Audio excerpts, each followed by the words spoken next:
नमस्कार, मैं विकास सिंह और आप देख रहे हैं एक न्यूज़ 24। देखिए, प्रशांत किशोर की जो पार्टी है वो तो तैयार हो गई, लेकिन रोड मैप क्या रहेगा, इसलिए आज रोड मैप का सवाल उठ रहा है क्योंकि सामने चुनाव है। अभी 4 सीटों पर होनी है उपचुनाव, उसके बाद विधानसभा का चुनाव है और प्रशांत किशोर बराबर बयान दे रहे हैं कि 2025 में उनकी सरकार बनेगी। तो इसमें बिना रोड मैप का सरकार कैसे बनेगी, क्योंकि प्रशांत किशोर अभी अभी बिहार की राजनीति में कदम रखे हैं और तमाम पार्टियां जो है इस वक्त प्रशांत किशोर और प्रशांत किशोर की जो जनसुराज है उस पर हमलावर है। स्क्रिप्ट पूछी जा रही है, रोड मैप पूछी जा रही है और प्रशांत किशोर कह रहे हैं कि हम बिहार का विकास करेंगे। वैसे में क्या कुछ है पूरा मामला और हम आज चर्चा करेंगे, पूरे विस्तार से इस मुद्दे पर बात करेंगे कि बिहार के युवा जो पलायन कर रहे हैं उन्हें कैसे रोकी जाए, किसानों का जो समस्या है उसका निदान क्या हो और जो इस वक्त हमारे बिहार में सबसे ज़्यादा बेरोजगारी जो है उसे कैसे रोकी जाए। तो तमाम मुद्दों पर बात करने के लिए इस वक्त हमारे साथ में खास मेहमान है प्रशांत किशोर के पार्टी के यानी कि जनसुराज के सबसे पहले प्रदेश अध्यक्ष बने हैं। स्वागत है सर। धन्यवाद। आपके दर्शकों को भी मेरी तरफ से शुभकामनाएं। भारती जी, पहला सवाल आपसे रहेगा, आपका पार्टी का रोड मैप क्या कुछ है 2025 के तहत, क्योंकि जनता कंफ्यूज है। तमाम पार्टियां आपकी पार्टी पर आरोप लगा रही है कि आप जो हैं वो सीधा लैंड किए हैं। वैसे में आप अपनी पार्टी को आगे कैसे लेकर बढ़ेंगे? हमारी पार्टी का मुख्य मुद्दा और जिस चीज़ के लिए ये पार्टी बनी है, इन सब का बहुत बड़ा एक्सप्लेनेशन पहले से ही लोगों के पास मौजूद है। अगर आप प्रशांत किशोर जी के पिछले बहुत सारे वक्तव्यों को देखें तो लगभग हर जगह हमारा मूवमेंट, हमारा अभियान किस लिए खड़ा किया जा रहा है और ये पॉलिटिकल पार्टी किस तरह से उस अभियान को आगे लेकर जाएगी, इसके बारे में बहुत विस्तार से बताया गया है। चाहे वो हमारे बच्चों की शिक्षा का सवाल हो या रोज़गार का सवाल हो, जिस चीज़ के लिए भी बच्चे घर छोड़कर बाहर जाते हैं उसको किसी भी दल ने आज तक एक प्रमुख मुद्दा नहीं बनाया है और ये हमारे लिए एक बदलाव का मुख्य आधार होगा।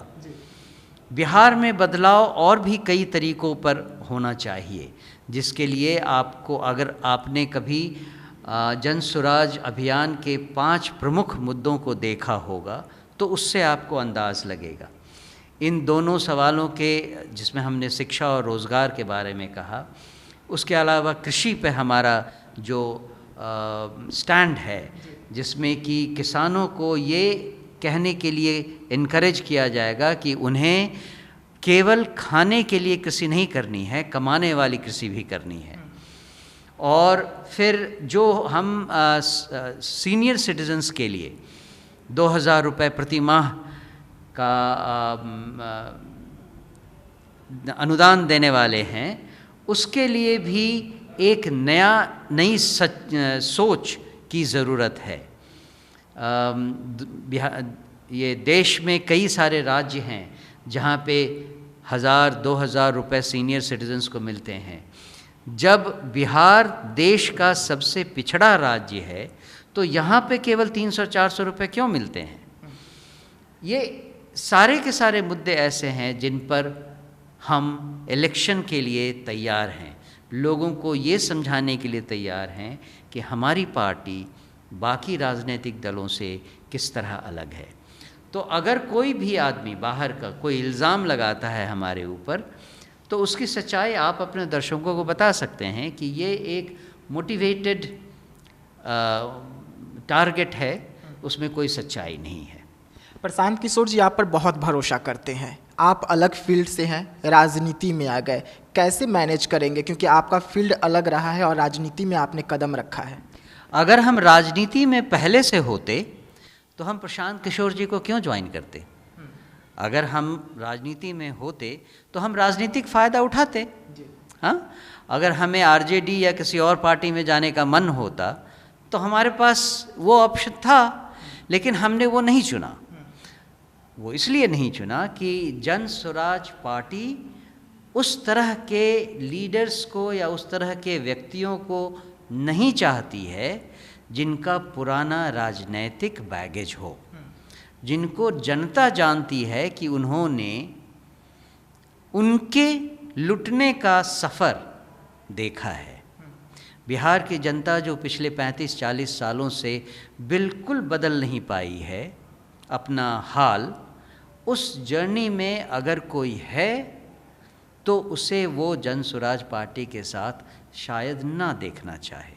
आपने प्रशांत किशोर की पार्टी को चुना, पसंद किया और शामिल भी हुए, लेकिन खबरें जो निकलकर सामने आई कि आपने प्रशांत किशोर को इग्नोर किया था। शुरू में आपने उनका कॉल तक रिसीव नहीं कर रहे थे, आप उनका कॉल भी रिसीव करना छोड़ चुके थे, उसके बाद फिर आपने उनसे टच में आए। नहीं, ऐसी बात नहीं है। प्रशांत किशोर जी का कोई भी कॉल मुझे ऐसा नहीं था कि उनका कॉल आया और मैंने नहीं एक्सेप्ट किया। जो बात मैंने कही थी वो केवल इतनी कही थी कि मैं किसी भी राजनीतिक दल को ज्वाइन करने से हिचकिचा रहा था, लेकिन मैंने कभी ये नहीं कहा कि प्रशांत किशोर जी ने मुझसे बात करने की कोशिश की और मैंने बात नहीं की। ऐसा कभी नहीं हुआ है। अगर हम आगे की बात करें, तमाम पार्टी के लोग हों या कुछ ऐसे आप ही के पार्टी के लोग हैं जो आप पर आरोप लगा रहे हैं, सिर्फ आप पर, आपकी पार्टी पर आरोप नहीं लग रहा है, कहा जा रहा है कि आपको लैंड करवाया गया है, आप उनके बीच के सदस्य नहीं हैं, आपको जबरन उन पर थोपा गया है। मुझे नहीं पता कि कौन इस तरह के आरोप लगा रहा है, लेकिन जो आरोप लगा रहा है उसने जन स्वराज पार्टी और जन स्वराज अभियान के मूलभूत सिद्धांतों को समझा ही नहीं है। जो मूलभूत सिद्धांत हैं, जो बिहार में ट्रांसफॉर्मेटिव चेंज लाना है, उसके लिए अगर किसी को हेलीकॉप्टर से उतारना हो, चाहे रॉकेट से उतारना हो, चाहे एरोप्लेन से लाना हो, हम सब चीज़ के लिए तैयार हैं। और अभी तो ये शुरुआत है पार्टी की। आगे आने वाले समय में आप जब देखेंगे कि किस तरह के नेता हमसे जुड़े हैं और कौन कौन हैं जो हमारी पार्टी को मजबूती दे रहे हैं, तब आपको इन सारे सवालों का जवाब मिल जाएगा जो कुछ लोग अभी उठा रहे हैं। आपकी पार्टी का ज़्यादा फोकस एमओआई समीकरण पे क्यों रह रहा है? राजद को नुकसान पहुंचाने के लिए सबसे ज़्यादा एमओआई समीकरण पे आपकी पार्टी का नज़र है, क्योंकि आरोप लगते हैं आपकी पार्टी पर कि आप बीजेपी के बी टीम हैं। आपने इसमें 3 बातें कही हैं। एक तो एमवाई समीकरण, दूसरा किसी और पार्टी को तोड़ने की बात, और तीसरा कि हम बीजेपी की बी टीम हैं। तीनों बातों का उत्तर लगभग एक ही है, वो ये कि हम समाज को एक रूप में देखते हैं। हम इसमें जो डिवीज़न है उसमें समान तरह से रिप्रेजेंटेशन देने की बात करते हैं। जब ये पार्टी नहीं बनी थी तब भी प्रशांत किशोर जी ने कहा था कि समाज में जो जिसकी जितनी भाग, एब्सोल्युटली। तो ये सिद्धांत अगर किसी को समझ में नहीं आता है तो हमें इसके बारे में केवल यही कहने की ज़रूरत है कि आप थोड़ा और पढ़िए, थोड़ा और समझिए। लेकिन न तो हम किसी समीकरण का हिस्सा हैं, न ही हम किसी पार्टी के अगेंस्ट हैं, न ही हम किसी की बी टीम हैं, क्योंकि हमारे मुद्दे अलग हैं, हमारे विचार अलग हैं। हम किसी भी पार्टी के विचार से मेल नहीं रखते हैं और हम किसी भी पार्टी को अपना एनिमी, अपना शत्रु, अपना कॉम्पिटिटर नहीं मानते हैं। हमारे लिए जो कंपटीशन है वो हमारे अपने से है। हमारी कितनी ताकत है कि हम जनता को समझा सकें कि वो सही चुनाव करें। हम तब तक अपने आप से लड़ते रहेंगे जब तक हम सब लोगों को ये नहीं बता दें कि आपका चुनाव सिलेक्शन क्या होना चाहिए, आपको किसे चुनना चाहिए और क्यों चुनना चाहिए। भारती जी, आप हों या प्रशांत किशोर हों या आपकी जन स्वराज पार्टी हो, बिहार के लोगों को कहते हैं कि हमारे हैं और हम इनसे जुड़े हुए हैं, जड़ से जुड़े हुए हैं। लेकिन इस वक्त जब आधी बिहार जो है वो डूबी हुई है बाढ़ में, आपकी पार्टी, आपके कार्यकर्ता, आपके नेता नज़र नहीं आ रहे हैं, बल्कि कुछ दिन पहले उन्हीं जिलों से प्रशांत किशोर का दौरा हुआ था। प्रशांत किशोर जी को बहुत अच्छे से पता है कि अभी वहाँ की स्थिति क्या होगी। तो आप लोग मैदान में क्यों नहीं आ रहे हैं? क्यों आप लोग तमाम पार्टियों को अपने ऊपर हमला करने के लिए बोल रहे हैं? नहीं, ऐसा नहीं है। जो कुछ भी अभी तक किया गया है वो लोगों को अपनी सिद्धांतों के बारे में बताने के लिए किया गया है। जो असिस्टेंस की बात आप कर रहे हैं वो एक पार्टी के थ्रू होना था, वो किसी अभियान के थ्रू नहीं होना था। अभियान किसी और काम के लिए था। तो चूँकि पार्टी ही नहीं बनी थी, पार्टी बने अभी जुम्मा 10 दिन बोलते हैं वो हुआ है, तो आप किसी पार्टी को जो अभी तक थी ही नहीं कोई इल्ज़ाम कैसे लगा सकते हैं? और दूसरी चीज़ ये है कि जो पार्टी बनी है अब हमारे पास वो स्ट्रैटेजी आ गई है और आएगी जिसमें हम इन सब आपातकालों में लोगों की डायरेक्ट मदद कर सकें। उसका प्रारूप तैयार है। आखिरी सवाल रहेगा आपसे, शराबबंदी जो बिहार में लागू है, तमाम लोग कहते हैं कि कागज़ पर है, ज़मीनी हकीकत कुछ और है। इसको लेकर प्रशांत किशोर ने बड़ा बयान दिया था 2 अक्टूबर को, कहा था कि 15 मिनट में हम शराब को लागू कर देंगे बिहार में। क्या शराब लागू करने से बिहार में रोज़गार आ जाएगा, शिक्षा आ जाएगा? एक बार फिर मैं कहूँगा कि इन सारी चीज़ों को अलग अलग करके देखना उचित नहीं है। जो प्रशांत किशोर जी ने पूरा खाका खींचा है उसको ध्यान में दीजिए, तब आपको समझ में आएगा कि शराबबंदी उसका एक प्रमुख हिस्सा है।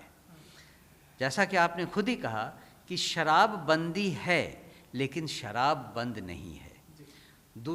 दूसरी बात यह है कि शराबबंदी के कारण बहुत सारी महिलाएं बहुत मुश्किल में पड़ी हुई हैं। उनके हस्बैंड, उनके बेटे जेल में पड़े हुए हैं और उनको बहुत परेशानी हो रही है।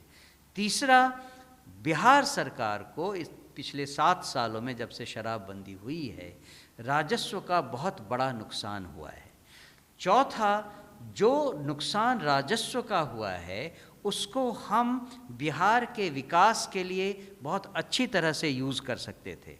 अभी जाकर हमारे प्रदेश के मुख्यमंत्री स्पेशल पैकेज मांगते हैं बिहार के लिए और 50,000 करोड़ पाकर वो बहुत खुश हो जाते हैं। यहाँ 1,40,000 के आसपास 1,40,000 करोड़ रुपए उन्होंने राजस्व के ऐसे ही गंवा दिए हैं। इसमें कहाँ की बुद्धिमानी है आप बताइए और बिहार की जनता बताए। नीतीश कुमार, आखिरी सवाल अब मैं आपसे पूछ रहा हूँ। नीतीश कुमार दोबारा पलटी मारने की तैयारी शायद कर रहे हैं। जो खबरें निकलकर सामने आ रही है, जो सूत्र के द्वारा ये बात पता चल रही है, राजद की ओर से लगातार कहा जा रहा है कि दरवाज़ा खोल दिया गया है। तो क्या नीतीश कुमार आप लोगों को लग रहा है कि 2025 से पहले पलटी मार देंगे? जैसा मैंने कहा, हमारी लड़ाई किसी पार्टी से नहीं है, इसलिए मैं इस सवाल का कोई उत्तर नहीं देना चाहूँगा, क्योंकि मेरी नज़र में ये पार्टियाँ जो भी करें ये अपने आप कर रही हैं। हमारी लड़ाई कहीं और है। देखिए, अगर हम जनस्वराज की बात करें तो सीधा जनस्वराज इस वक्त एक नियम पर चल रही है कि बिहार को विकास कैसे हो, बिहार को किस तरीके से पटरी पर लाया जाए, क्योंकि बिहार में इस वक्त सबसे ज़्यादा जो युवा पीढ़ी है वो पलायन कर रही है, किसी दूसरे राज्यों में जाकर वहाँ पर मजदूरी कर रही है। उन्हें कैसे रोका जाए और शिक्षा, स्वास्थ्य को किस तरीके से पटरी पर लाया जाए, इसको लेकर प्रशांत किशोर और उनके पार्टी के प्रदेश अध्यक्ष और तमाम पार्टी के जो नेता है वो अपनी तैयारी जोरों पर है, क्योंकि सामने चुनाव है। वैसे में बिहार की जनता को ये भरोसा दिलानी है कि हम आपके लिए सबसे बेहतर विकल्प बनकर सामने आ रहे हैं। तो ऐसे तमाम खबरों के लिए आप रहिएगा एक न्यूज़ 24 के साथ। दीजिएगा इजाजत, धन्यवाद।